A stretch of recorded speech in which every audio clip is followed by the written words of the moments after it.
हाय hello नमस्कार welcome to my YouTube channel. तर आज आपण बनवणार आहोत बेसनाचे लाडू. तर त्या ठिकाणी मी 2 वाटी बेसन पीठ घेतलं आहे आणि 1 वाटी तूप. तर चला तर मग आपण बनवूयात.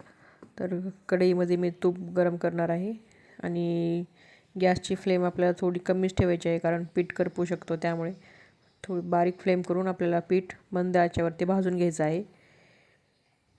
तर तूप थोडंसं गरम झालं आहे, तर त्यामध्ये मी हळूहळू थोडंसं बेसन पीठ मिक्स करणार आहे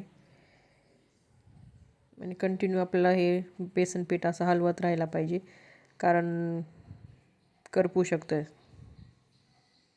तर इथं 2 वाटी मी बेसन पीठ घेऊन थोडंसं मंद आचेवर त्याला भाजून घेणार आहे.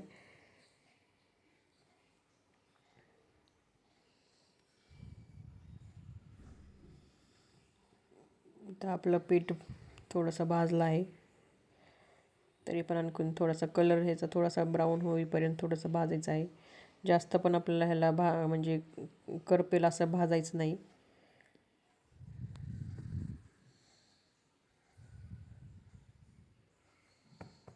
तर आपलं पीठ इथं भाजून झालेलंच आहे. आता हे थोडंसं थंड होण्यासाठी मी ठेवून देते. त्यानंतर आपल्याला थोडंसं इथं बघू शकता, इथं कलर पण थोडासा चेंज झालेला आहे. चांगल्या प्रकारे आपलं भाजलेलं आहे पीठ. आता यामध्ये थंड झाल्यानंतर पिठी साखर टाकून घ्यायची आहे आपल्याला आणि त्यामध्ये 2-3 इलायची टाकली तरी चालेल, किंवा नसेल तरी काही हरकत नाही.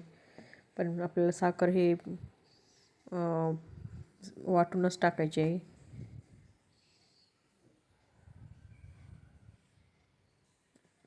इथं हे बघू शकता तुम्ही, पिठाचा कलर चेंज झालेला आहे.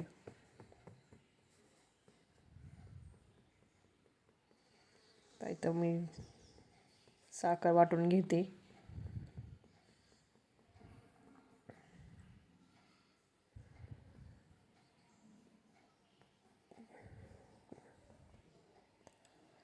तर साखर वाटून घेतल्यानंतर आपल्याला थोडंसं ते पीठ थोडंसं थंड झाल्यानंतर त्याच्यामध्ये टाकायचे आहे.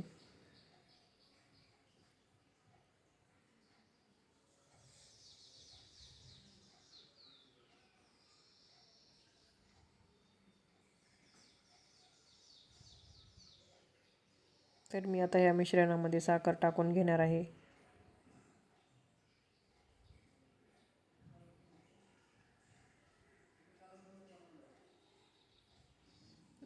आणि आता इथं मिश्रण झाल्यानंतर मी ह्याच्या वड्या करून घेणार आहे. ह्याच्या आपण लाडू पण बनवू शकतो, पण मी इथं वड्या बनवल्या आहेत. थँक्यू.